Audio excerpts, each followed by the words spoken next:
You're tuned into the Fresh Ice Hockey Podcast, brought to you by Zeno Pucks.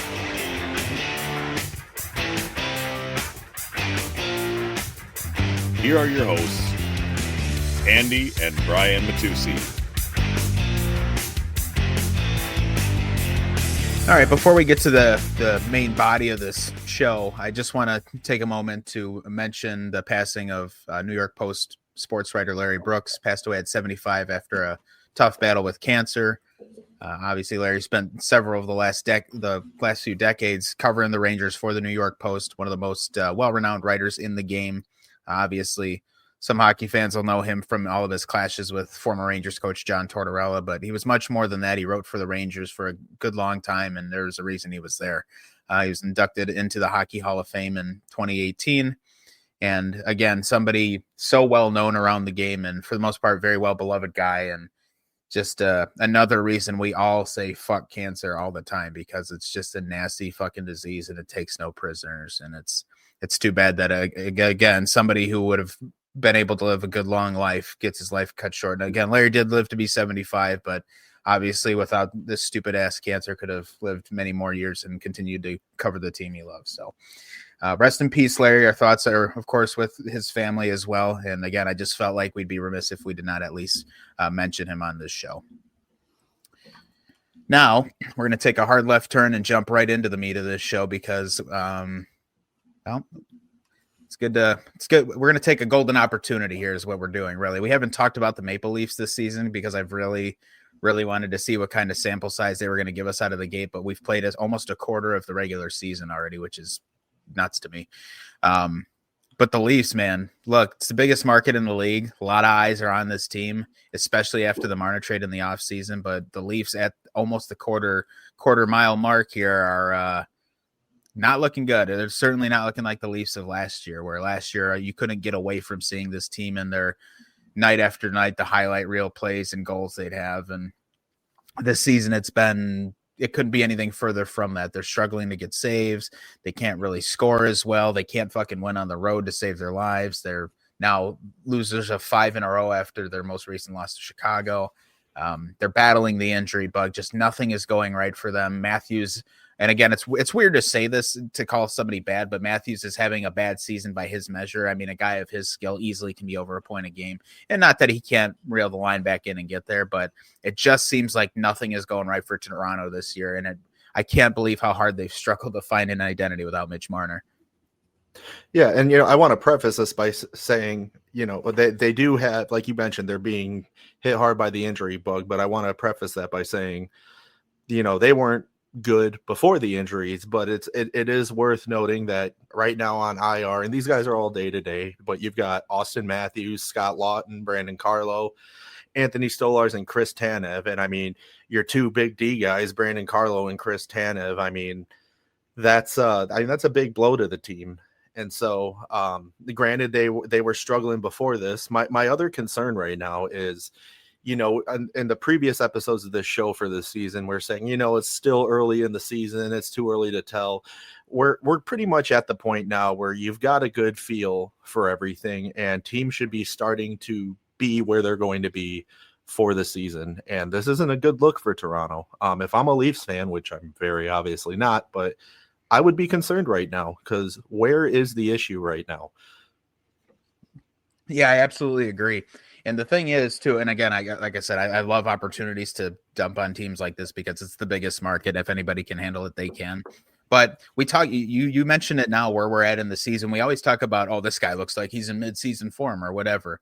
But we're going to start getting to that mid-season period of the season. And again, we now are seeing what these teams are going to look like. And you're starting to see more and more who's really the haves and the have-nots. And there are still some teams that could break that mold later in the season. We see it every couple of years. A team that's terrible the first half of the year has a resurgence in the second half and is able to make a push for the playoffs or even get into the playoffs. And so not that, and if any team's capable of going on a run like that, Toronto, I would certainly say, is at the top of that list, but they've really dug themselves a nasty hole. And much in the same way the Rangers can't really win at home, the Leafs can't seem to find anything to go their way on the road. And I know they recently had a 3-game win streak, but then 2 matchups in over a 3-game span with the Bruins really helped derail that. And then now they find themselves tied with Washington for second last in the conference, which is crazy. I cannot believe that Washington is last in their division. But again, the Metro is just kind of seems like it's kind of disorganized right now. I mean, New Jersey and Carolina are as good as we'd expect. And we'll talk about the Jack Hughes injury in a little bit because that's still crazy. And the Canes are as good as we'd expect, but the Penguins, I think, are doing better than pretty much everybody would have guessed. The Islanders have really started to find a groove now, which I can't believe. And Schaefer is just looking better and better by the day. The Rangers even finally won a fucking home game. Like that division is just so chaotic. But to come back to the Leafs, again, it's a team that's capable of going on a run here and stealing one of these spots back. You know, I still truly believe they're better. They're as good or better than Tampa Bay, which is, again, with the results they have right now, it's hard to believe. I still believe they're as good or better than Detroit and Ottawa as well. Montreal, I'm kind of cautious to say that because every bad thing I've said about the Habs has come back to be false so far. So I'll just leave that. And then the Bruins too. I can't believe how much they've turned it on in the last couple of weeks. But I think Toronto is capable of coming back from this, but they have to find an identity. I mean, they are and I'm not saying it's because of Marner, but they look lost without him out there. It seems like they can't find the right match for the Matthews line now, and that has a ripple effect throughout the lineup. It seems like Nylander's scoring really well, as you'd expect. Tavares, again, a guy Toronto through and through. You know he's showing up to play every night. But outside of that, there is not really much to like about this team with the way that they look and the way that they're playing right now. No, and the two things I want to touch on. One is the Marner thing. You know, I thought that was not only going to be a good thing for Marner getting out there, but I honestly thought it was going to be good for Toronto too. I think that I was under the impression that relationship had just reached a level of toxicity where it was just better for both parties at this point. And it's proven to be the opposite. At least, I mean, Marner's probably loving life in Vegas right now, but I mean, for Toronto, it's just not working out well. And what has me concerned is this is the team that just got done taking the Florida Panthers, who are the defending Cup champions, 7 games in the second round of last year's playoffs. And the Leafs were hands down the best team that the Panthers faced throughout those playoffs. And they don't look like it at all right now. And it's very concerning. Like you said, they have to find an identity right now. This does not. You look at this team on paper and you're like, holy shit, this team is stacked. And then you watch them and you're like, what the hell is this? I mean, it looks like AHL hockey at best. Yeah, it definitely is very lackluster, which again, I think anybody in their right mind would expect the Leafs to, have a little bit of a fallback without Marner. Again, that I talked about that ripple effect it has on the lineup when you lose somebody like that. And it does kind of, it makes things different. I would have never guessed that they'd have a start this bad. And again, they're one of few teams in the league that I think could really correct this before too long and get right back in the hunt. And then all of a sudden it's not a story anymore. But again, when it's a market this big with so many eyes on it, it seems like it's easier to notice when they're struggling like this. Kind of in the same way with Montreal. Again, another one of the biggest markets in the league too. And it's another team where every result they have seems to be amplified because of the size of the market. Montreal, the difference in Montreal, even though they have lost 3 in a row now, is that their changes have been for the good. And so it's more of like, oh, this is a pleasant surprise. It's a nice thing. It's kind of like it's kind of like a thought that's to the side. Like you're just like observing like, oh, this is going well for them. Good for them. Whereas with Toronto, you're like, oh my God, I cannot possibly believe how bad this is. And it's like the main thing you focus on. Like, I can't believe this team is this bad. And again, they're only a point behind the Panthers, but I refuse to dog on the Panthers right now until they're fully healthy, given the players that they're missing. I expect the Panthers are going to have to scratch and claw. That was not a pun on purpose. That was just there was no pun intended there. But they are going to have to scratch and claw their way to a playoff spot. Missing your captain, your best center, missing one of your top scorers for a good chunk of the year. Like they're going to have to really battle to get that playoff spot, but I ultimately think they can get there. And you know what? Even if they don't, they just came off of 3 finals appearances in a row with 2 wins in a row. I think they'll be okay. Even if they miss this year, they'd be surely a favorite again next year with everybody healthy. But the Leafs, this will be really fascinating to see where they go from here. I don't think the coaching is the issue there too. I think Berube is a great coach. I just think the team needs to either get the message or figure something out. But the chemistry looks lacking for them. Obviously the results on the stat sheets are lacking for them. So it'll be very fascinating to see how the next they've played almost 20 games. It'll be interesting to see how the next 20 go after this now. Yeah, I'm with you. I don't think it's the coaching. I think Craig Berube is a great coach. I think he's exactly the coach that Toronto needs. So there's something else going on here, and obviously it's not something we're going to be able to pinpoint. Obviously, the injuries aren't helping them, but like we mentioned earlier, they were struggling before the injuries. So a lot for them to work on. But I mean, fortunately, we're not early in the season, but we're still early enough in the season where they can right the ship and hopefully come away and steal one of these spots. Yeah, we'll see what happens. So again, luckily for them, it's still so early in the year, so anything can change. But yeah, certainly not the start they want. How's this for not wanting something? The Devils, Jack Hughes, after a freak accident at a team dinner, is going to miss roughly the next 6 to 8 weeks. It looks like cut his hand at a team dinner, and for a guy that's battled the injury bug on the ice. And for a Devils team that's as hot as they are right now, losing your best player like this has to be crushing. But for the Devils, they're fortunately a very deep team. I think they can overcome this, but it sucks because it seemed like the chemistry was there. And I said this at the start of the season. I really think Jersey is one of the best teams. And right now they are. They're the second best team in the league, and they're the number one team in the Eastern Conference. But losing Jack Hughes for 8 weeks, I mean, you're talking about, he could miss 10, 15 games at least. And that's not that that's insurmountable, but this Devils team, each guy in that room is going to have to step up to maintain the pace they're at right now. They're playing extremely well. They're 7-0-1 at home, and they're 6-4 on the road. This is a team that's structure is going to lend itself to just being insanely good, but losing your number one player, look at what's happened with the Panthers with Barkov. Losing your number one player can have a devastating effect. And so hopefully Jersey is able to avoid some of that as they continue to try and run things in the Eastern Conference. I think ultimately, and you kind of said it already, this team is a complete team anyway. So while it is a huge blow to the team, at the same time, I don't really think this is going to drag them down significantly. And, hopefully he can come back sooner than 8 weeks, obviously, best case scenario. But I think Jersey's good enough right now that this isn't going to affect them too much. I'm hoping we don't see too much of a change, because they are a team that's been fun to watch this year, and they are performing to expectations right now.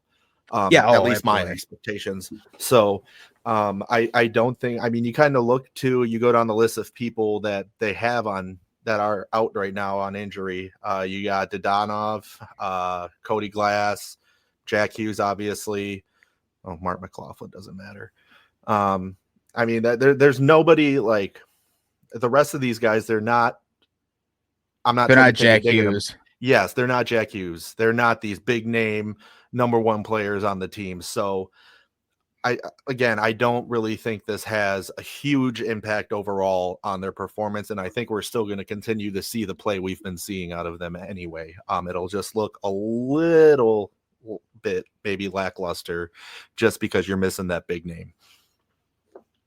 Yeah.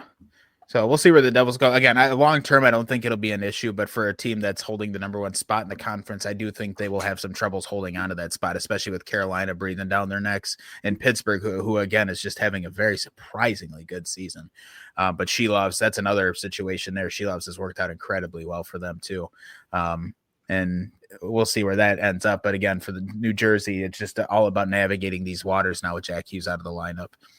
Another injury that thankfully looks to not be serious was Charlie McAvoy taking a one-timer right to the cheek area against Montreal last night. And scary looking play. It hit him and he just crumbled. And so that was a very scary situation, but he was able to come home with the team, it sounds like. And excuse me one sec. Sorry, I had to cough there. I did not want to do that in my mic. Thank you. Anyways, but yeah, I think everybody's ears are thankful for that too. That was gross. But yeah, McAvoy looks like he's going to avoid a serious injury. So we'll see what happens there. But again, glad was at least able to travel back with the team, and he wasn't just stuck in a hospital out for 4 months or whatever. So we'll see where they go. But and Boston too, that's another team that they've 8-2 in their last 10. They've just really turned it on. And again, they're not doing it with any serious flash. It's kind of contributions up and down the lineup. So Bruins another team that's just hoping all the injuries can stay away, because if you're playing this well when you're not expected to play this well, you don't want to change a single thing because you want to keep what's working.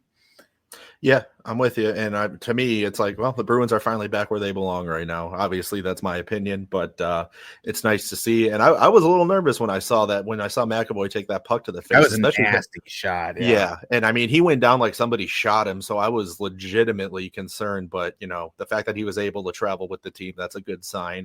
Plus and the tooth too. I just saw a GIF of the shot on Reddit and took it right to them. Oh gosh. Well, now he's got some character to him as well. But I mean, that's not a guy that Boston can afford to lose. I mean, he is. There's a very small group of players on that team that I would consider the heart and soul of that team, and he is absolutely one of them. And that's just not somebody they can afford to lose, especially given the tear they're on right now. They've got to keep the ball rolling. So I'm hoping worst case scenario, he's just back, and maybe, like I said, worst case scenario, he's playing with the fishbowl. Yeah. So, and another guy that's going to be on the Olympic team, so you hope he's there. Now I'm seeing this though. So everything I saw last night, it said he traveled home with the team and stuff, and it sounded like he was going to be okay. But now I'm reading this that says that he's going to be out for a little while, and a timeline for his return is unclear. So now that makes me wonder. The way I saw things last night made it sound like he was going to get wired up and then play with a bubble on, would have been my guess too. But I mean, for the Bruins, if McAvoy is out long term, that does kind of change things, because now who's behind him in the lineup? It's like Henry Yoki Haru or somebody like that.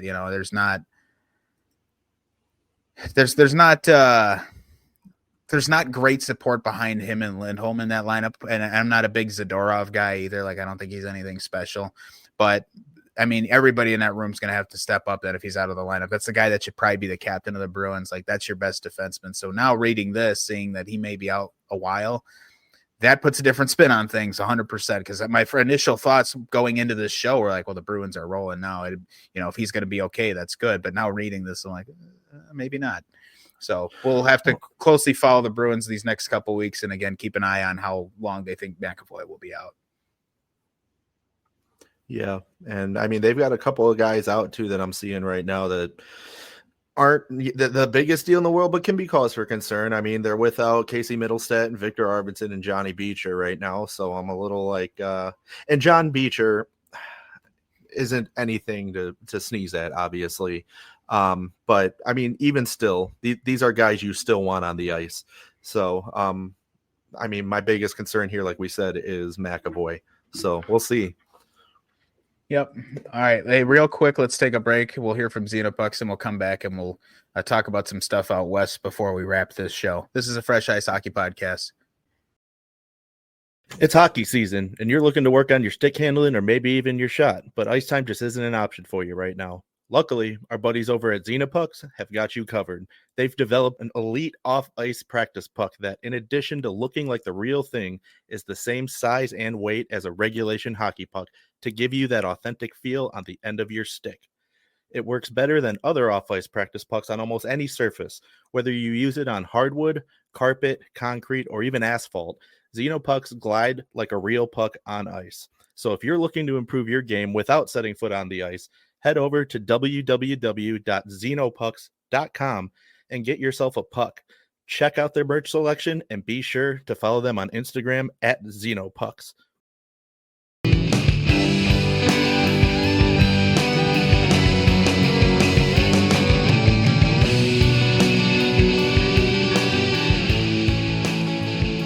So let's take things out west now. I want to talk about first this race in the Central Division. Going into this year, obviously we knew the big three: Colorado in the Central, Dallas, Winnipeg. We knew that that's going to be the race, and to this point it is. But it is really turned now into Colorado and Dallas, both winners of their last 5, both 7-1-2 in their last 10, and it seems like we could be looking again at another all-time matchup in the playoffs if these teams stay the course they're on now. Obviously, there's a lot of seasons to go, or a lot of season to go still. Injury can happen, like anything can happen. But again, it does look like we're starting to follow that path of, oh boy, these teams are going to link up in round 2 for another all-time clash. So we'll see. I'd be very excited to watch these two go at it again. I mean, obviously I'd prefer Dallas doesn't win any playoff series, but if it means if they win round 1 and they get to play Colorado in round 2, I'd be down for that. It was great hockey to watch last year, and yeah, I'm sure it would be this year, but these two continue to just night after night fill out the score sheet. I mean, Colorado's got the best offense in the league by quite a bit, and they're still getting the saves again in the absence of Mackenzie Blackwood. I mean, Colorado actually, if I'm seeing this correctly, I don't think I see a single team that's allowed less goals than them as well. So now I have to sort this Colorado has the best offense currently and the best defense in the league. So, and this is without Mackenzie Blackwood. Scott Wedgwood has been outstanding for them in his absence. So this is a team that's playing without their starter, and they're still, they're close to number 1 in the league right now. Actually, they are number 1 in the league. They're the only team better than New Jersey. They're number 1 in the league right now. 5 wins in a row. They're playing without their starter. They're still lighting it up. They've still only lost 1 game in regulation. They're 12-1-5. I mean, there's just nothing that these guys can't do right now. And damn, do they look scary. And it's exciting to watch because, again, with how good Dallas is playing, it seems like we're due to get that Goliath versus Goliath matchup in round 2. Which is exactly what we're hoping for. And I mean, I'm in the same boat as you. I don't want Dallas to win anything. But I mean, for different reasons. I just don't like Dallas. You have a legitimate reason not to like Dallas, being a Minnesota fan. Yeah, they're mean. But for that reason, though, for that same reason, you should also not like Colorado. But I do like Colorado, and I got to say, man, I love that having Landeskog back. It's just good for the league as a whole. But I mean, both these teams are living up to expectations, and it's like you said, it's just been pure domination. And I mean, that's pretty much how we saw this go when we did our preseason previews. I mean, anything less than this is a letdown at this point. I mean, these teams are fully loaded to go the whole 9 yards. They're just on paper and on ice. They're good teams.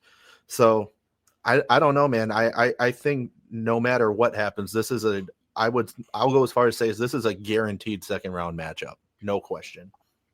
Yeah, I was going to say, I don't think that's too outrageous to stake that claim, but both those are playing really everybody well. Thinks I have all these hot takes and outrageous claims.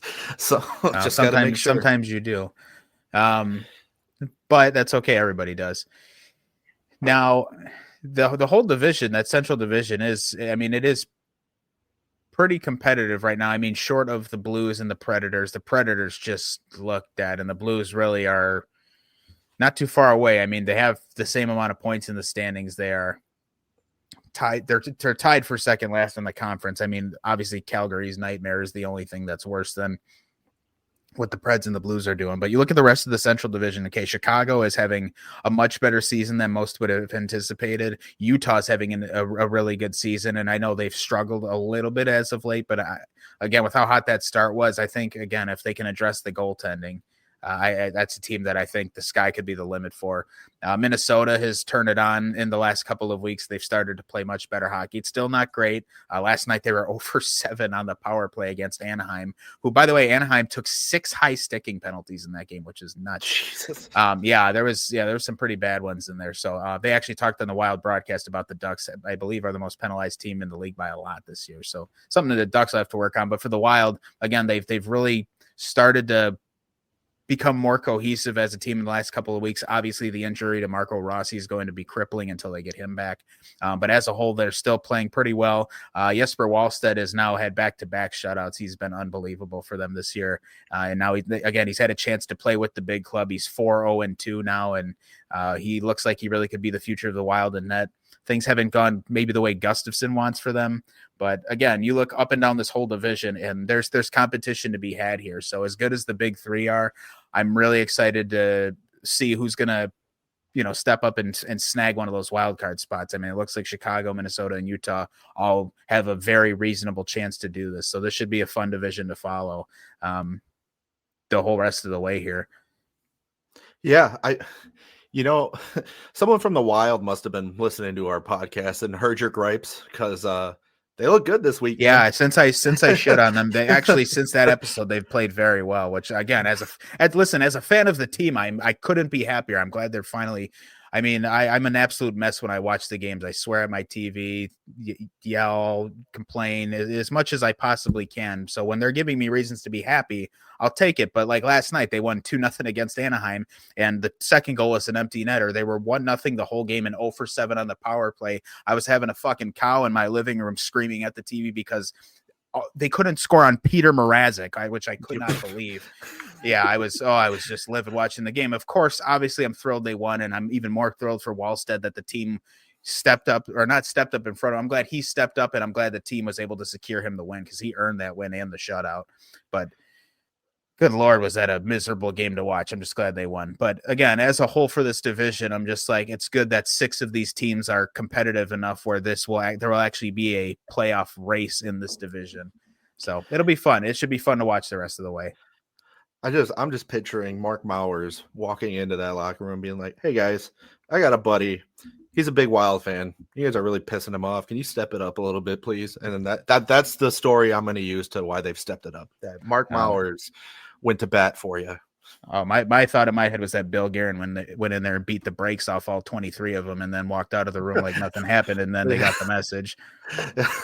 Like Dad just got home from work and he's he came in there, pulled the belt off, and just whooped everybody's ass. So yes, whatever it is, it got them going. And again, losing the injury to Marco Rossi, it sounds like he's going to be out for a couple of weeks, which again, not great to lose your number 1 center, but for the Wild and their superstar Kirill Kaprizov getting his buddy Zuccarello back, I mean, that's what they needed more than anything. So we'll see if they can correct it, but they still got a lot of ground to make up before I'm even giving them any kind of consideration for being a serious playoff threat. They got a lot of work to do, but this should be a fun division to watch, as is the Pacific too. Let's go over there now. LA, I mean, I shit on their lives all off season. And they're the number 1 team in their division right now. So the Pacific's kind of soft this year, but I mean, somebody has to win the division. And again, Vegas being as good on paper as they are, being 5th in the division. Now that's a 3-point spread. So it's not as drastic, or it's not as dramatic as it sounds. But again, LA is number 1 in the division, 7-2-1 in their last 10 winners of 4 in a row. They still can't fucking win at home either, like the Rangers, but they're 9-1-2 on the road. And that's helped kind of propel them to this good record that they have right now. But again, look at Anaheim too. Under Quenneville, they've been very good. I think overall depth is what's going to hurt Anaheim in the long run here. But this looks like a team with the situation in the Pacific Division. I don't see why they can't get into the playoffs either. They look very good. Yeah, I'm with you 100%, and it's long overdue for them too. I mean, we've been watching this team struggle for the last decade. Really, half decade. I mean, they were good in pretty much the entirety of the 2010s. They really only fell off in like 2018 or 19. I guess. I mean, they went to the conference final in 20. They were a game away from the Stanley Cup final in 2015. Yeah, that's true. You got a good point. But nevertheless, and they were a couple games away from the final in 2017 when they lost to Nashville. That's true. But then even still, I mean, you look at the top 2 teams in the Pacific right now, LA and Anaheim. Okay, LA, I can say for certain we've been watching struggle for the last full decade. I mean, yeah. they still have not won a single playoff series since they won the Stanley Cup in 2014. It's because they haven't fucking gone to any. Well, that's not true. Yes, they have. But I say that they've just dropped 4 in a row to the Oilers in the playoffs. Yeah. I mean, at a certain point, shit or get off the. But that's part of the reason I didn't give them a snowball's chance in hell before the season. Partially because I'm just fucking tired of hearing about them. I'm like, do something, do anything. Which I say that as a fan of the Wild, so that's kind of ironic. But still, do something. Well, and this even goes back to when they won the Cup in 2014 and then missed the playoffs completely the following season. And I want to preface this by saying, like, I know the Panthers are kind of in the same position, or in the position to kind of do the same thing, but you look at the different situations where LA had Kopitar that whole season.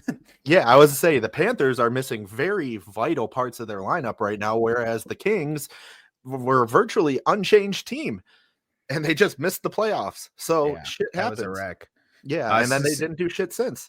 Seattle's another team in that division where I'm kind of surprised to see where they're at. But again, I think the play of the Oilers and the play of Vegas will ramp up enough that that's not going to matter in the long run. I think Edmonton and Vegas will pass Seattle. And with the battle going on in the Central, I think they're probably going to be, I think at best case scenario for the Pacific is they can have a wild card spot, but I still think it's going to be a 5-3 in the Western Conference for the playoff layout. I just don't see I don't see Seattle making it, and one of LA or Anaheim, I think, will drop out. And I think Edmonton and Vegas will jump back up in there by the end of this. Again, we're talking about a very small point spread. I mean, Vegas has 21 points, but they've played 2 less games than LA. So theoretically, they could win both of those games and be first in the division. So we're not talking about an insurmountable task here. So I think the standings in the Pacific are a little skewed, especially when you look at how kind of slow Edmonton's start was. Vegas has been kind of ho-hum the last little bit here. Like, they haven't been great, but again, that's a team where the sky's the limit, Vegas. So not overly worried about them. Obviously, losing Stone was a big blow for Vegas, but they'll get him back well before the playoffs, it sounds like. San Jose, another team too, where they could be pretty good, but in that group with Vancouver and Calgary, I just don't think any of those three have a fighting chance here right now. I don't think so either. I say if one of the teams that you were talking about falling off is going to fall out, I think it's going to be LA. And here's my logic behind it.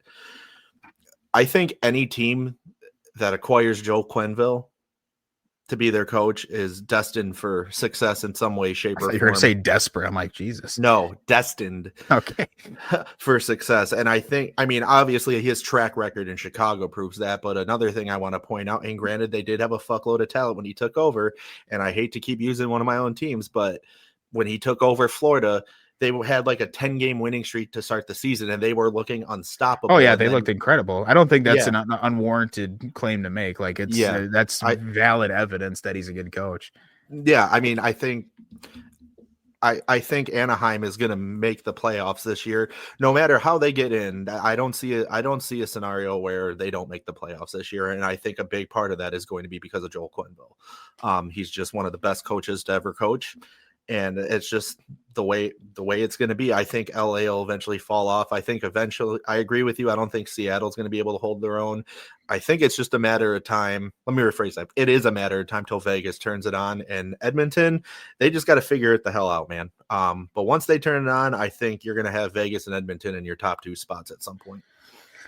Yeah, and I don't even know if I'd go as far as to say top 2, but they'll be in that top 3 for sure. I think Vegas still wins this division by a country mile, but I can see Anaheim sticking around. Honestly, even if San Jose can turn it around, again, I talked about the point spread not being that great. San Jose's a little further out, and they don't have the games in hand that a team like Vegas has, but I still think the skills good enough there, and with how well Askarov has looked in some games, I mean, he's looked absolutely brilliant in some of the games he's played this year. So I think that kind of lends itself to give San Jose a chance down the stretch. But again, I just think not Edmonton. I think Anaheim has gotten out to such a good start, and I think again Vegas and the Oilers are so good that I think it's just not going to leave room for San Jose, even if they really heat up the rest of the way. I mean, I feel like it would just take a lot for them to squeeze in.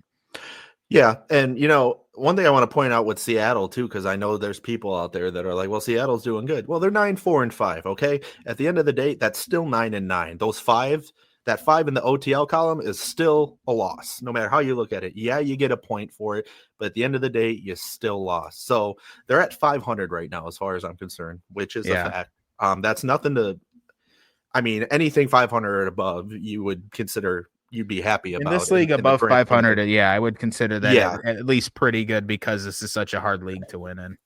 But given who's in that division, teams like Vegas and Edmonton, that's not going to cut it at the end of the day. So I just don't feel like that's a team that's going to stick around. I do agree with you that if San Jose can turn things around, there's a possibility that we could see something good out of them too. But like I said, we still got a whole lot of hockey left, man. So it's obviously too early to call, but like we mentioned earlier, we are at that point of the season right now where teams have kind of shown what you can expect from them moving forward. Yeah, I think so. I think I never want to jump the gun on it, but it does seem like we're to that point now where you can kind of start saying, all right, these guys suck, these guys don't. Like, generally speaking, the Sabres are the only team year after year where you can say they're going to be bad because, well, look at them, they are. But I mean, and maybe this is just low hanging fruit, but they're just that bad every year that I don't even consider them for playoff races when I start breaking down teams to see who I think is going to get in and won't get in. I don't even put them on a list to cross off because it would just be a waste of time. But yeah, with San Jose, I'm really liking what I'm seeing from them. And again, I just think the Central is going to eat up both those wild card spots, but I would be very pleasantly surprised and happy to see San Jose get in. Again, with such a young team, if they're playing this well, playoff experience at a young age like this can pay off dividends further on into these young players' careers when they're really in their primes and they're going to be the best they'll ever be. Like, perfect example is the Oilers. Look how many playoff series that those guys went through in their formative years in this league, McDavid and Draisaitl and the whole crew over there. I mean, that paid off huge for them. Once they finally had a chance to make a deep run, they made 2 in a row. Yeah. And so, I mean, at a young age, getting into the playoffs, some people say, well, this is a building year. Like, it's not a big deal if we don't get in. But while I can kind of agree with that mindset, the other side of me is like, yeah, but that playoff experience is an invaluable thing to have. Even if you're not going to go far, you should still want to get in. First of all, you never know what can happen. I mean, LA won the Stanley Cup as the 16th seed, I'm pretty sure. Mm-hmm. And you just never know. So, and even if you don't, getting that experience is paramount for these younger players. It really is. So we'll see what happens. But again, like I said, with the Central, this division will be fascinating to watch. I just think it'll be for a far different reason, where the Central, it's just 3 juggernauts and 3 pretty good teams trying to find those wild card spots after them. In the Pacific, it's who can be the best 3, because nothing seems to be guaranteed with these wild card spots. And I say that right now, but actually, if I believe in the standings, the Pacific holds both wild cards.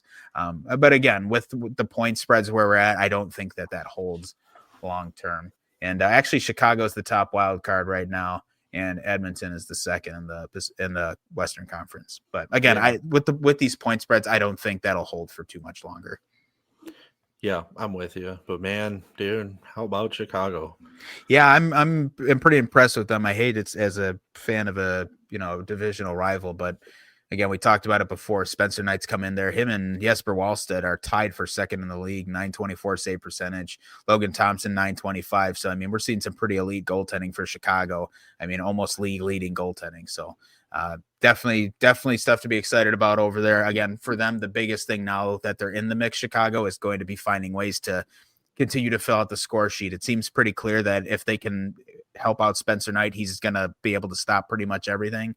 So if they can start finding pieces out on the trade market to bolster their scoring, they could really turn this around quick. I just can't believe how fast it's happened. But Bedard has taken a monstrous step this year, and even Nazar too, who everybody is like, I don't know about that contract. He's looked pretty damn good too. So it'll be really fascinating to see where this goes the rest of the way. I'm very intrigued, and as much I'm not a Chicago fan, but I do love Spencer Knight, and I think, and I said this early on too when he got traded, that this was going to be the best thing for him, because he obviously he's proving it now. He deserves to be a starting goaltender, and that just was never going to happen for him in Florida. And it's not a dig at him at all, because he's talented enough. But when you've got future Hall of Famer Bobrovsky as your starter, it was never going to happen for him, at least not anytime soon. And you don't want his younger years to just rot away from him. Especially since like a few of his really younger years, he was out, he went through player assistance and all that stuff. So it's just really nice to see him thriving regardless of where he is, because I would say he's absolutely earned the spot he has. Yeah. That's one of you're absolutely right. That's one of those things too, again, where you see these guys that go through the program, you like to see him come back and be effective. And not only has he been effective, I mean, he's just been outright incredible. I mean, if the season ended today, he'd probably be in the Vezina conversation. So there you go. I mean, this is a guy who's really turned his life around, and now his head is having a chance to, I don't want to say turn his career around, because he is still such a young guy, but now he's got a chance to really make his name and make his career here. I mean, this is really a good chance for this young kid to not only make a whole city proud, but to prove his worth to the league. So it's exciting to watch. Yeah. Well, what do you say we do a Blue Jackets corner? Yeah. Well, they've been playing like they've been sitting in the corner. So yeah, it's not been great. I'm not gonna lie. We talked last week's episode on the Blue Jackets corner. We talked that, again, they let a few tough games slip away from them. I mean, they finally got a win this week, but again, the shootout loss last night to the Rangers, that one stings too, especially with how well Jet played. It's not perfect right now. This is a team that's going to have to kind of claw their way to get back to where they were with that great start they had. The scoring, it needs to be a little better. Definitely. I mean, Marchenko's the only guy over a point a game right now. But I have absolutely pumped the shit out of the tires on Adam Fantilli the last season and a half, and it's time for him to really get going here. He's still so young, but this is his time to take over and make this his team. When your team gets off to a hot start and it kind of fizzles out on you a little bit, this is that opportunity where a young guy steps up and kind of puts the team on his back and is like, let's get back into this fucking fight and let's make a name for ourselves here. I mean, I truthfully don't think that Philly should be ahead of them, and Philly we'll have to talk about eventually too, because they're starting to put the pieces together a little bit, I think. But I don't think Philly should be ahead of them. I don't think the Rangers are really better than them. But again, the Rangers just can't seem to lose on the road, which is funny. I think they're better. They should be better than the Islanders right now, and they're not. So there's some work to be done here. And I haven't watched enough of the Jackets games, in the last probably week and a half that I can pinpoint exactly one thing wrong with this team. But the reality is, if you just look at the stats, I mean, the scoring's got to be there. They got to start putting pucks in the net. It's as simple as that. That's how you win the freaking game. Yeah, and like the way they started the season off, we're like, all right, this is exactly what we were expecting this team to do and what we know they're capable of, and it's fallen off since. And you're like, okay, well, they addressed the goaltending issue. What happened? It's I mean, their goalie tandem right now is fine, in my opinion. Like, that should not be an issue. And honestly, there's no excuse for, like you said, the scoring isn't bad per se, but it's lackluster compared to what it should be. And in my eyes, there's really no valid excuse for it at this point. I mean, it's not like they're being plagued by injuries or anything like that. They've got all their big names. They're just not producing. And I think you brought up a good point with Fantilli too, where, he's still so young, but we've seen what he's capable of. We saw the season he had last year. So it's not like he doesn't have the ability to play to that level. It's just he needs to step it up. But I mean, that's a team thing at this point too. It's not just Adam Fantilli. You have plenty of offensive weapons on that team. This is a team that shouldn't be struggling to score. If anything, I would say we should still be saying, the goaltending should still be stepping it up a little bit, but we're not. We're talking about scoring at this point. So, they've lost 5 of their last 7, and here's the thing: that outside of their 2 games against the Oilers, they have yet to this last little stretch here. They have yet to score more than 3 goals. I mean, both games they played against the Oilers, they won 5-4, one of them, and lost 5-4 in the other. So those are just both barn burner games. But again, the Oilers are another team who just have dog shit goaltending. So I would expect them to be filling in the net. But again, we go back and we talked about the games against the Canucks, the Flames, and the Islanders on the last show. But here's the goal totals they had though in these last 7 games: 2-1, 3-4, 1-4-1. Or sorry, let me correct that. It's 2-1-3, 4-2-5, and 1. And then again, the one with 5 was against the Oilers, where it's like, you better be scoring against them. They suck. But even their win against Seattle the other night too, you score 2 goals, you barely eke out a win against a team that you are probably better than. So I'm and again, because I didn't see that game against Seattle, I wish I could have watched more of it, but the scoring just has to be better. This team is more than capable. The personnel's there.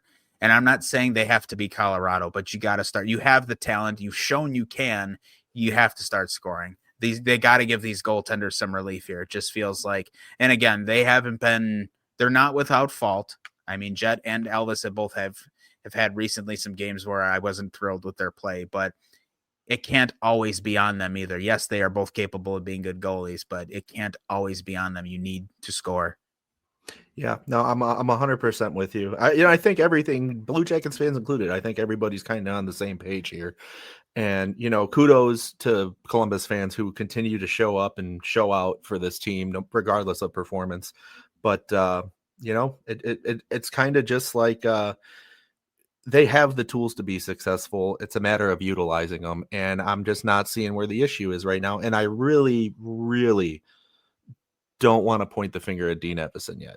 I really don't. No, I'm not even remotely in the neighborhood of doing that. I want to know what the answer is here. And I don't. And you know what? Here's the thing about that. I sit here and question this and make judgments and all that. the reality is it's not my responsibility. It's not your responsibility to figure out. It is the responsibility of this team to, to every man in that room to figure out who the hell is going to start scoring, because this is going to get away. I mean, it's been a problem now for 2 weeks in a row. This is going to get away from them if they keep fucking around like this. Well, and one thing I'm interested to see too, this will come later in the season, and who knows, maybe the Jackets are going to turn it on. We just don't know yet. But if this continues, I'm very interested to hear what Rims has to say when we have him back on the show later this season, because I'd really like to hear some insight from him regarding CBJ right now. Speaking of CBJ, though, we are going to the game the night before Thanksgiving. We are, and I'm very much looking forward to it. Again, regardless of how they perform, I'm very excited for that. I love going down there for games. Yeah, it should be a good time. It should be a lot of fun. Yeah, I mean, if you're an NHL fan, get yourself to Columbus for a game, even if it's to see your team play there. It's a great place to watch hockey. By the way, you want to talk about a big karma opportunity coming pretty soon? We opened the show dumping on Toronto, and the game we're going to is against Toronto. So I see a Nylander 4-goal game in our near future, which scares me. But seriously, all things considered, yeah, the bottom line is the scoring's got to get up, and again, the goaltending's got to get a little better. But we will closely track this over the next couple of weeks, because we're getting close to and soon passing the quarter mark of the season. We got to know what the hell this team's identity is, and they got to figure out what it is. Yeah, I agree. All right, Andrew, before we go, you told me before we started, actually, you had a question. Somebody we know personally wrote into the show, and let's hear what they have to say. It's not actually a question. He just wrote in to give his 2 cents. Comes from a friend of ours. It goes by the name Billy Beach. So we know him simply as Bill. But he is a Blackhawks fan. So he writes in, and he writes, Chicago Blackhawks, been rather surprised by this team this year. Improvements in most areas of play, back-checking, forechecking, face-offs, defensive organization, and superior goaltending that have kept them in most of these games. It's obvious that Bedard worked in the offseason and stepped up his game. Yeah. Bertuzzi stepping up and providing some much-needed net presence. Plenty of speed with their youth. Literally all the teams they face have the better play in puck handling and tape-to-tape passing. This is where Chicago needs to improve. Maybe get another player in front of the net to take the opposing goalie's eyes away. Still fun to watch. Keep up the great work, fellas. I enjoy your show, Billy. Well, it's good. First of all, it's good to hear from him. I don't think, God, it's been I moved last year, so it's been probably, I think, 2 or so years since I've spoken to him. So good to hear from you, Bill. Thanks for listening too. To your point, he's absolutely right, and it's something we see. If you pay close enough attention to any team that's like this, but teams with young players, that's often the biggest issue they face. The overall individual skill is never an issue. And because we're talking about Chicago, we'll use them for this example. You look at a player like Bedard, you look at a player like Nazar, even Bertuzzi, again, who's having a pretty good year for them. Individually, these guys are more than capable of being good hockey players, but the biggest issue young teams especially run into, and this is why it's so important that you have vets on your team to teach this stuff, but chemistry is a big thing. You talk about you need to have those crisp tape-to-tape passes. You need to be able to make clean passes, not letting pucks roll off your stick or bounce over your stick. Building team chemistry is so important, and teams with young star players like this, it's one of the last, I don't want to say one of the last things they learn, but it's one of the hardest things for them to get down pat. And when we talk about teams, and we've talked about this specifically with Chicago, it is so important that you bring in guys into your organization who have been around a while, even if they're not the best players, because you need to teach your young guys how to be pros. And part of that is, again, they need to learn how to develop chemistry with line mates and be able to be put into spots where they're playing with somebody different, maybe one night or 2 games in a row or something. And it's all about learning how to play with the guy that's on the line with you at that time. And I think Chicago, for everything they've done right, I think this will be something that comes naturally over time. I mean, you look at the Taves and Kane era. Yeah, they were both incredible players right out of the gate, but it took a while. I don't want to say it took a while, because they won the Stanley Cup after about 4 seasons together. But it takes a little bit of time to build that chemistry. And I think at this point, Bill, Chicago is clearly shown, like you said, first of all, Bedard has done some work to make himself better this offseason, but I think they're going to start getting to this point now where these guys are playing together every night and they're not just shuffling lines to see what works. These guys are going to start to build that chemistry, and that's kind of how you come out of these rebuilds, is you have this young talent this whole time, but now they're starting to gel and they're starting to figure it out. And for the rest of the league, that's the first sign of, oh shit, here they come.